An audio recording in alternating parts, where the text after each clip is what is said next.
Welcome to Haunted MTL's reading of A Christmas Carol. Each day, one of our writers will bring you another episode of this chilling classic ghost story. Today we have Xander reading Stave 4. So join us by the fire, grab a warm drink, and enjoy the story. Stave 4, The Last of the Spirits. The phantom slowly, gravely, silently approached. When it came near him, Scrooge bent down upon his knee, for in the very air through which the spirit moved, it seemed to scatter gloom and mystery. It was shrouded in a deep black garment, which concealed its head, its face, its form, and left nothing of it visible save one outstretched hand. But for this, it would have been difficult to detach its figure from the night and separate it from the darkness by which it was surrounded. He felt that it was tall and stately when it came beside him, and that its mysterious presence filled him with a solemn dread. He knew no more, for the spirit neither spoke nor moved. "I am in the presence of the ghosts of Christmas yet to come," said Scrooge. The spirit answered not, but pointed onward with its hand. "You are about to show me shadows of the things that have not happened, but will happen in time before us," Scrooge pursued. "Is that so, spirit?" The upper portion of the garment was contracted for an instant in its folds, as if the spirit had inclined its head. That was the only answer he received. Although well used to ghostly company by this time, Scrooge feared the silent shape so much that his legs trembled beneath him, and he found that he could hardly stand when he prepared to follow it. The spirit paused a moment, as observing his condition, and giving him time to recover. But Scrooge was all the worse for this. It thrilled him with a vague,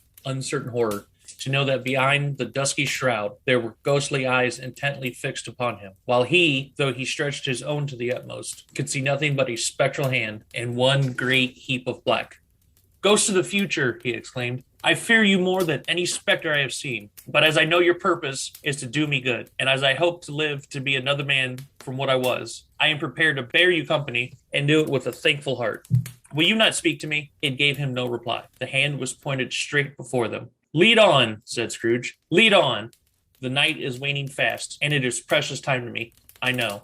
Lead on, spirit." The phantom moved away as it had come toward him. Scrooge followed in the shadow of its dress, which bore him up, he thought, and carried him along. They scarcely seemed to enter the city, for the city rather seemed to spring up about them, and encompass them of its own act, in the heart of it. On 'change, amongst the merchants, who hurried up and down, and chinked the money in their pockets, and conversed in groups, and looked at their watches, and trifled thoughtfully with their great gold seals, and so forth, and Scrooge had seen them often. The spirit stopped beside one little knot of businessmen. Observing that the hand was pointed to them, Scrooge advanced to listen to their talk. "No," said a great fat man with a monstrous chin. "I don't know much about it either way. I only know he's dead." "When did he die?" inquired another. "Last night, I believe." "Why? What was the matter with him?" asked a third, taking a vast quantity of snuff out of a very large snuff box. "I thought he'd never die." "God knows," said the first with a yawn. "What has he done with his money?" asked a red-faced gentleman with a pendulous excrescence on the end of his nose that shook like the gills of a turkey cock. "I haven't heard," said the man with the large chin, yawning again. "Left it to his company, perhaps." "He hasn't left it to me, that's all I know." The pleasantry was received with a general laugh. "It's likely to be a very cheap funeral," said the same speaker, "for upon my life, I don't know of anybody to go to it. Suppose we make up a party and volunteer?" "I don't mind going if a lunch is provided," observed the gentleman with the excrescence on his nose. "But I must be fed if I make one." Another laugh. "Well, I am the most disinterested among you, after all," said the first speaker, "for I never wear black gloves, and I never eat lunch. But I'll offer to go if anybody else will. When I come to think of it, I'm not at all sure that I wasn't his most particular friend, for we used to stop and speak whenever we met. Bye-bye." Speakers and listeners strolled away, and mixed with other groups. Scrooge knew the men, and looked towards the spirit for an explanation. The phantom glided on into a street. Its finger pointed to two persons meeting. Scrooge listened again, thinking that the explanation might lie there. He knew these men also perfectly. They were men of business, very wealthy, and of great importance. He had made a point always of standing well in their esteem. In a business point of view, that is. Strictly in a business point of view. "How are you?" said the one. "How are you?" returned the other. "Well," said the first. "Old Scratch has got his own at last, hey?" "So I'm told," returned the second. "Cold, isn't it? Seasonable for Christmas time. You're not a skater, I suppose?" No.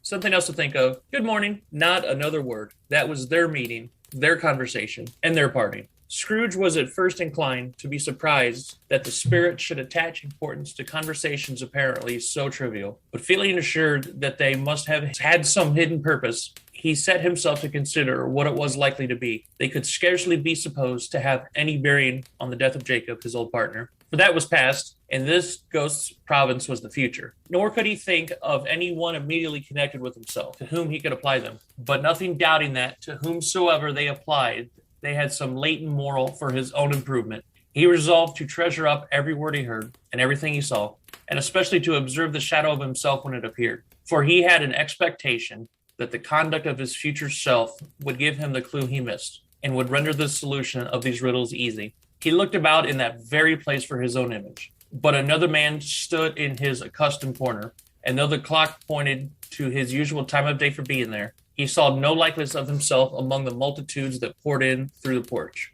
It gave him little surprise, however, for he had been revolving in his mind a change of life, and thought and hoped he saw newborn resolutions carried out in this.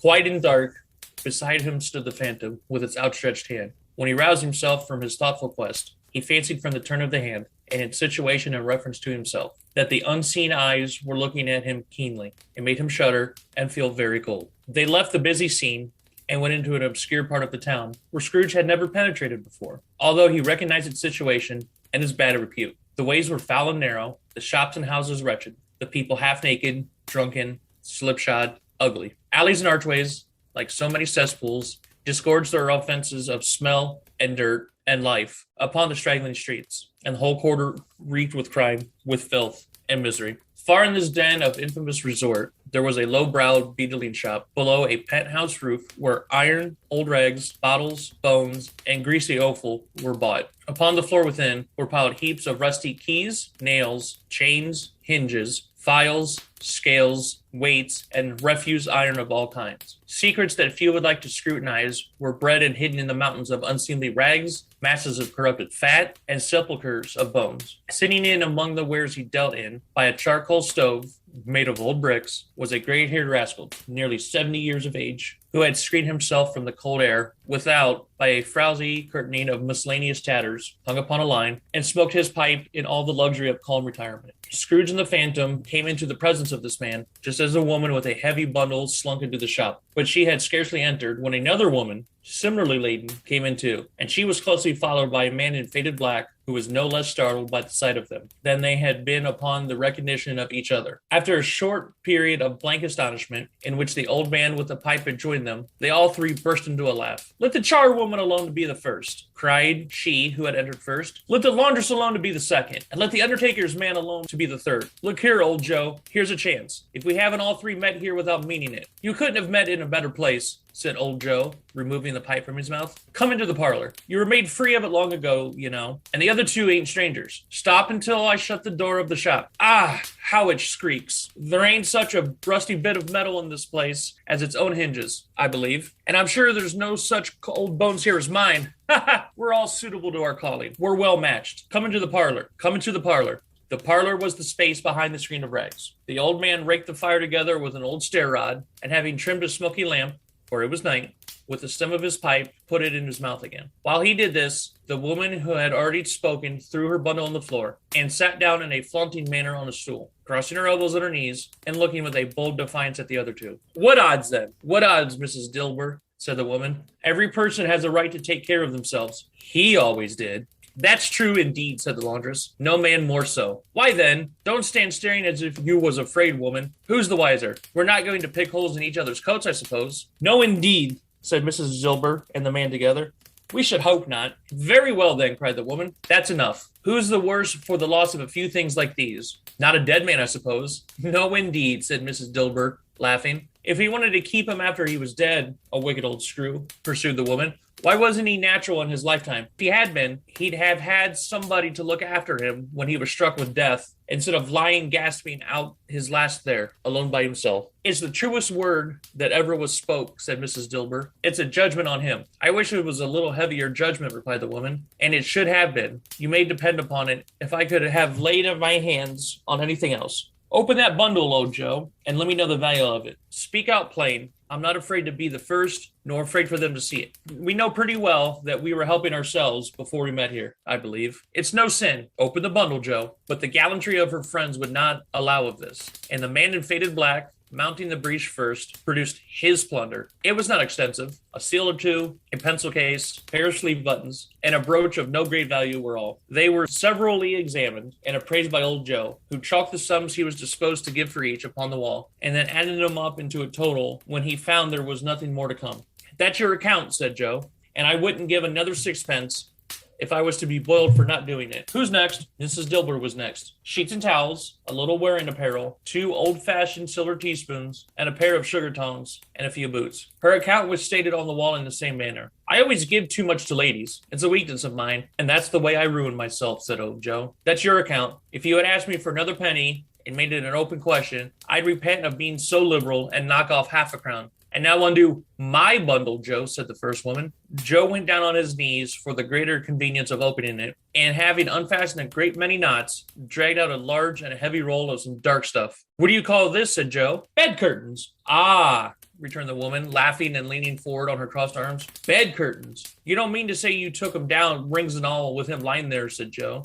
Yes, I do, replied the woman. Why not? You were born to make your fortune, said Joe, and you'll certainly do it. I certainly shan't hold my hand when I can get anything in it by reaching it out for the sake of such a man as he was. I promise you, Joe, returned the woman coolly. Don't drop that oil upon the blankets now. His blankets? Asked Joe. Who else's do you think? Replied the woman. He isn't likely to take cold without him, I dare say. I hope he didn't die of anything catching, eh? Said old Joe, stopping in his work and looking up. Don't you be afraid of that, returned the woman. I ain't so fond of his company that I'd loiter about him for such things if he did. Ah, you may look through that shirt until your eyes ache, but you won't find a hole in it, nor a threadbare place. It's the best he had, and a fine one, too. They'd have wasted it if it hadn't been for me. What do you call wasting of it? Asked old Joe. Putting it on him to be buried in, to be sure, replied the woman with a laugh. Somebody was fool enough to do it, but I took it off again. If calico ain't good enough for such a purpose, it isn't good enough for anything. It's quite as becoming to the body. He can't look uglier than he did in that one. Scrooge listened to this dialogue in horror.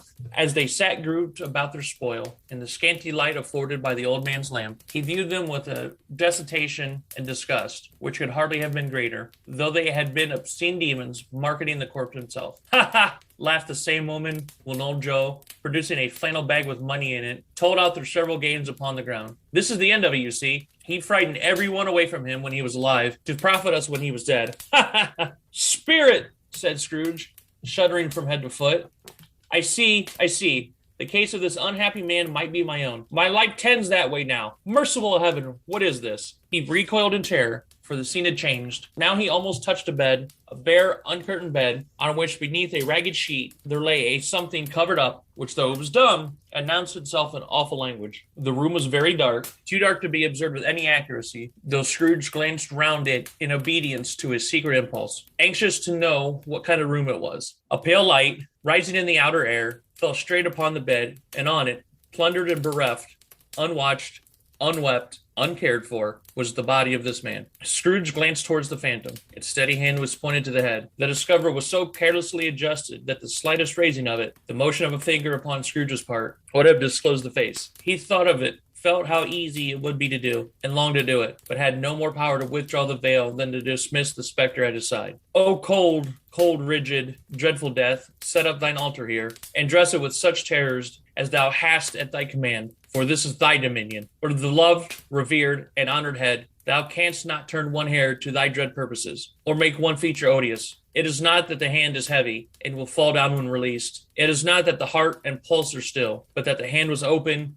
generous, and true. The heart brave, warm, and tender, and the pulse a man's. Strike, shadow, strike, and see his good deeds springing from the wound, to sow the world with life immortal. No voice pronounced these words in Scrooge's ears, and yet he heard them when he looked upon the bed. He thought, if this man could be raised up now, what would be his foremost thoughts? Avarice? Hard-dealing, griping cares? They have brought him to a rich end, truly. He lay in a dark, empty house, with not a man, a woman, or a child, to say that he was kind to me in this or that, and for the memory of one kind word, I will be kind to them. A cat was tearing at the door, and there was a sound of gnawing rats beneath the hearthstone. What they wanted in the room of death, why they were so restless and disturbed, Scrooge did not dare to think. Spirit, he said, this is a fearful place. In leaving it, I shall not leave its lesson. Trust me, let us go. Still the ghost pointed with an unmoved finger to the head. I understand you, Scrooge returned, and I would do it if I could, but I have not the power, Spirit. I have not the power. Again, it seemed to look upon him. If there is any person in the town who feels the emotion caused by this man's death,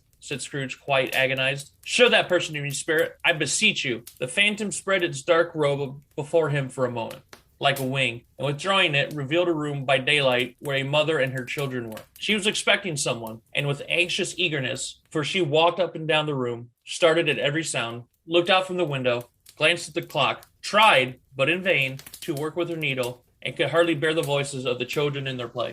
At length, the long-expected knock was heard. She hurried to the door, met her husband, a man whose face was careworn and depressed, though he was young. There was a remarkable expression in it now, a kind of serious delight of which he felt ashamed, and which he struggled to repress. He sat down to the dinner that had been hoarding for him by the fire, and when she asked him faintly what news, which was not until after a long silence, he embarrassed how to answer. Is it good, she said, or bad, to help him? Bad, he answered. We are quite ruined? No, there is hope yet, Caroline. If he relents, she said, amazed, there is. Nothing is past hope if such a miracle had happened. He is past relenting, said her husband. He is dead. She was a mild and patient creature if her face spoke truth, but she was thankful in her soul to hear it, and she said so with clasped hands. She prayed forgiveness the next moment and was sorry, but the first was the emotion of her heart. What the half-drunken woman whom I told you of last night said to me, when I tried to see him and obtain a week's delay, and what I thought was a mere excuse to avoid me, turns out to have been quite true. He was not only very ill, but dying then. To whom will our debt be transferred? I don't know. But before that time, we shall be ready with the money. And even though we were not, it would be a bad fortune indeed to find so merciless a creditor and his successor. We may sleep tonight with light hearts, Caroline. Yes. Soften it as they would, their hearts were lighter. The children's faces, hushed and clustered round to hear what they so little understood, were brighter, and it was a happier house for this man's death. The only emotion that the ghost could show him caused by the event was one of pleasure. Let me see some tenderness connected with the death, said Scrooge, or that dark chamber, Spirit, which we left just now, will be forever present to me. The ghost conducted him through several streets familiar to his feet, and as they went along, Scrooge looked here and there to find himself, but nowhere was he to be seen. They entered poor Bob Cratchit's house, dwelling he had visited before, and found the mother and children seated around the fire. Quiet, very quiet. The noisy little Cratchits were as still as statues in one corner, and sat looking up at Peter, who had a book before him. The mother and her daughters were engaged in sewing, but surely they were very quiet, and he took a child and set him in the midst of them. Where had Scrooge heard these words? He had not dreamed them. The boy must have read them out as he and the spirit crossed the threshold. Why did he not go on? The mother laid her work upon the table and put her hand up to her face. The color hurts my eyes, she said. The color?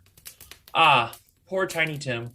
They're better now again, said Cratchit's wife, and makes them weak by candlelight, and I wouldn't show weak eyes to your father when he comes home for the world. It must be near his time. Past it, rather, Peter answered, shutting up his book. But I think he has walked a little slower than he used few last evenings, Mother. They were very quiet again. At last, she said, and in a steady, cheerful voice that only faltered once, I have known him walk with Tiny Tim upon her shoulder. Very fast indeed. And so have I, cried Peter. Often. And so have I, exclaimed another.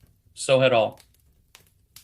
But he was very light to carry, she resumed, attent upon her work, and his father loved him so that it was no trouble, no trouble. And there is your father at the door. She hurried out to meet him, and little Bob and his comforter, he had need of it, poor fellow, came in. As tea was ready for him on the hob, and they all tried who should help him to at most. Then the two young Cratchits got upon his knees and laid, each tiled a little cheek against his face, as if they said, Don't mind it, father, don't be grieved. Bob was very cheerful with them, and spoke pleasantly to all the family. He looked at the work upon the table, and praised the industry and speed of Mrs. Cratchit's and the girls. They would be done long before Sunday, he said. Sunday? You went today, then, Robert, said his wife. Yes, my dear, returned Bob. I wish you could have gone. It would have done you good to see how green a place it is. But you'll see it often. I promised him that I would walk there on a Sunday. My little child, cried Bob. My little child. He broke down all at once. He couldn't help it. If he could have helped it, he and his child would have been farther apart, perhaps, than they were. He left the room and went upstairs into the room above, which was lighted cheerfully and hung with Christmas. There was a chair set close beside the child, and there were signs of someone having been there lately. Poor Bob sat down in it, and when he had thought a little and composed himself, he kissed the little face. He was reconciled to what had happened and went down again quite happy. They drew about the fire and talked, the girls and mother working still. Bob told them of the extraordinary kindness of Mr. Scrooge's nephew, whom he had scarcely seen but once, and who, meeting him in the street that day, and seeing that he looked just a little down, said Bob, inquired what had happened to distress him. On which, said Bob, for he is the pleasantest spoken gentleman you have ever heard, I told him. I am heartily sorry for it, Mr. Cratchit, he said, and heartily sorry for your good wife. By the by, how he even knew that, I don't know. Knew what, my dear? Why, that you were a good wife, replied Bob. Everybody knows that, said Peter. Very well observed, my boy, cried Bob. I hope they do. Heartily sorry, he said, for your good wife. If I can be of service to you in any way, he said, giving me his card, that's where I live. Pray come to me. Now it wasn't, cried Bob, for the sake of anything he might be able to do for us, so much as for his kind way, that this was quite delightful. It really seemed as if he had known our Tiny Tim and felt with us. I'm sure he's a good soul, said Mrs. Cratchit. You would be sure of it, my dear, returned Bob, if you saw and spoke to him. I shouldn't be at all surprised. Mark what I say, if he got Peter a better situation. Only hear that, Peter, said Mrs. Cratchit. And then, cried one of the girls, Peter will be keeping company with someone and setting up for himself. Get along with you, retorted Peter, grinning. It's just as likely as not, said Bob. One of these days, though there's plenty of time for that, my dear. But however and whenever we part from one another, I am sure we shall none of us forget poor Tiny Tim, shall we, or this first parting that there was among us? Never, father, cried they all. And I know, said Bob, I know, my dears, that when we recollect how patient and how mild he was, although he was a little child, we shall not quarrel easily among ourselves and forget poor Tiny Tim in doing it. No, never, father, they all cried. I am very happy, said little Bob. I am very happy. Mrs. Cratchit kissed him. His daughters kissed him. The two young Cratchits kissed him, and Peter and himself shook hands. Spirit of Tiny Tim, thy childish essence was from God. Spectre, said Scrooge, something informs me that our parting moment is at hand. I know it, but I know not how. Tell me what man that was whom we saw lying dead. The ghost of Christmas yet to come conveyed him, as before, though at a different time, he thought. Indeed, there seemed no order in these latter versions, save that they were in the future, into the resorts of businessmen, but showed him not himself. Indeed, the spirit did not stay for anything, but went straight on, as to the end just now desired, until besought by Scrooge to tarry for a moment. This court, said Scrooge, though which we hurry now, is where my place of occupation is, and has been for a length of time. I see the house. Let me behold what I shall be in days to come. The spirit stopped. The hand was pointed elsewhere. The house is yonder, Scrooge exclaimed. Why do you point away? The inexorable finger underwent no change. Scrooge hastened to the window of his office and looked in. It was an office still, but not this. The furniture was not the same, and the figure in the chair was not himself. The phantom pointed at before. He joined it once again, and wondering why and whither he had gone, accompanying it until they reached an iron gate. He paused to look round before entering. A churchyard. Here then, the wretched man whose name he had now to learn lay underneath the ground. It was a worthy place, walled in by houses, overrun by grass and weeds, the growth of vegetation's death, not life, choked up with too much bearing, fat with repleted appetite. A worthy place. The spirit stood among the graves and pointed down to one. He advanced towards it trembling. The phantom was exactly as it had been, but he dreaded that he saw new meaning in its solemn shape. Before I draw nearer to that stone to which you point, said Scrooge, answer me one question. Are these the shadows of the things that will be, or are they the shadows of things that they may be only? Still, the ghost pointed downward to the grave by which it stood. Men's courses will foreshadow certain ends to which, if they persevered, they must lead, said Scrooge. But if the courses be departed from, the ends will change. Say it is thus with what you show me. The spirit was immovable as ever. Scrooge crept towards it, trembling as he went, and following the finger, read upon the stone of the neglected grave by his own name, Ebenezer Scrooge. Am I that man who lay upon the bed? He cried upon his knees. The finger pointed from the grave to him and back again. No, spirit. Oh, no. The finger was still there. Spirit, he cried, tight clutching at his robe. Hear me. I am not the man I was. I will not be the man I must have been for this intercourse. Why show me this, if I am past all hope? For the first time, the hand appeared to shake. Good spirit, he pursued, and as down upon the girl he fell before it. Your nature intercedes for me and pities me. Assure me that I yet may change these shadows to you have shown me, by an altered life. The kind hand trembled. I will honor Christmas in my heart and try to keep it all the year. I will live in the past, the present, and the future. The spirits of all three shall strive within me. I will not shut out the lessons that they teach. Oh, tell me I may sponge away from the writing on the stone. In his agony, he caught the spectral hand. It sought to free itself, but he was strong in his entreaty and detained it. The spirit, stronger yet, repulsed him. Holding up his hands in a last prayer to save his fate reversed, he saw an alteration in the phantom's hood and dress. It shrunk, collapsed, and dwindled down into a bedpost. Welcome to HauntedMTL's reading of A Christmas Carol. I hope everybody has Each a day, nice, one of our kind writers holiday will bring season. you another And if you do episode feel of so this inclined, chilling please look upon classic any of ghost your story. local food banks Today or we charities have to help out Xander anybody that reading may be Stave less 4. fortunate this season. So join us by the fire, grab a warm drink, and enjoy the story.